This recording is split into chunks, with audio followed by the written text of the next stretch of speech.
حضرت موسیٰ علیہ السلام کو اللہ کا فرمان، مجھے اس منہ سے پکارا کرو جس سے تو نے گناہ نہ کیا ہو۔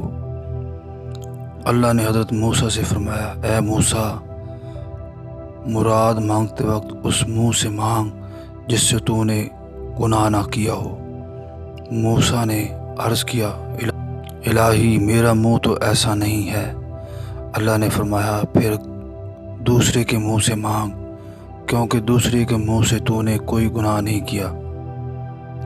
ایسا عمل کر کہ دوسرے تیرے لیے دعا کریں۔ تیرا منہ اگر دعا کرنے کا لائق نہیں ہے تو غیر کا منہ تیری اس مجبوری کے لیے عذر خواہ ہو جائے گا۔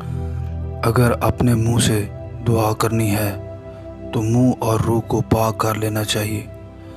اللہ کا ذکر پاک ہے، جب اس سے پاکی حاصل ہو جاتی ہے تو ناپاکی خود بخود اپنا بوریا بستر باندھ کر باہر ہو جاتی ہے۔ ضدیں ضدوں کو دفع کرتی ہیں، روشنی آتی ہے تو رات بھاگ جاتی ہے۔ اسی طرح اللہ کا پاک ذکر روح کو حاصل ہوتا ہے تو نہ پلیتی رہتی ہے اور نہ ناپاک منہ۔